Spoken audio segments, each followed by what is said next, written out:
প্রিয় দেশবাসী, আমরা মুসলমান, আমরা আমাদের বাবা মার অপমান সহ্য করতে পারি, নিজেদের অপমান সহ্য করতে পারি, কিন্তু আমার প্রিয় রাসূল থেকে অপমান করলে আমরা তা পশ্চিমকালে বরদাস্ত করতে পারি না। মোদী সরকারকে বলবো, অনতি বিলম্বে এই কটূক্তিকারীদের বিচারের ব্যবস্থা করবে, গ্রেফতারের ব্যবস্থা করবে। সারা পৃথিবীর সমস্ত মুসলমান ভারতের বিরুদ্ধে দুর্মার্গ আন্দোলন করে তুলবে। সে আন্দোলন এত শক্তিশালী আন্দোলন হবে যেমনি ভাবে বাংলাদেশের জালেম স্বৈরাচারী সরকার ভারত পালিয়েছে, মোদিও ভারত থেকে পালানোর জায়গা। বাংলাদেশের মুসলমানরা নবীর অপমানের পরিপ্রেক্ষিতে ভারতের সকল পণ্য বর্জন করার আহ্বান জানাবে ইনশাআল্লাহ। ভারত খান হবে, টুকরো হবে, মোদিও ক্ষমতা হারাবে। আবার এই বাংলার পৃথিবীর মুসলমানরা, ভারতের মুসলমানরা ভারত স্বাধীন করবে ইনশাআল্লাহ।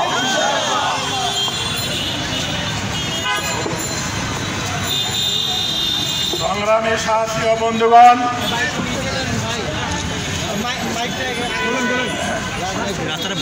ছাত্র জনতার বৈষম্য বিরোধী আন্দোলনের কারণে যেভাবে এদেশের ফ্যাসিস্ট সরকার পলাতে বাধ্য হয়েছে, যদি ভারত সরকার মুসলমানদের উপরে নির্যাতন বন্ধ না করে, মুহাম্মদ সাল্লাল্লাহু আলাইহি সাল্লামের বিরুদ্ধে যারা কটূক্তি করেছে তাদেরকে গ্রেফতার না করে, তাহলে ভারতের ছাত্র জনতা আন্দোলন করে এই মোদী সরকারের পতন ঘটাবে।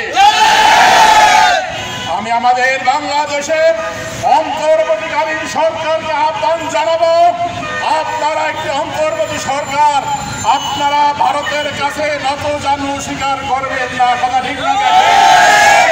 আপনারা অনতিবিলম্বে ভারতের রাষ্ট্রদূতকে ডেকে এর প্রতিবাদ জানান এবং ওই গোলামগারদের শাস্তির আহ্বান জানান, কথা ঠিক না?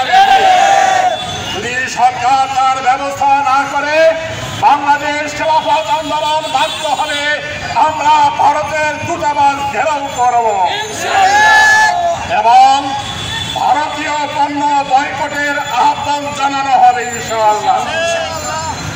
এই অন্তর্বর্তী সরকার যেভাবে এই দেশের জনগণের পাশে দাঁড়িয়েছে, আমি আশা করি এদেশের ৯২ জন মুসলমান, এই মুসলমানদের পক্ষে এই অন্তর্বর্তীকালীন সরকার কথা বলবে, কথা হিসাবে একদিন আমরা বাবার সুযোগ পাইনি, কথা ঠিক না?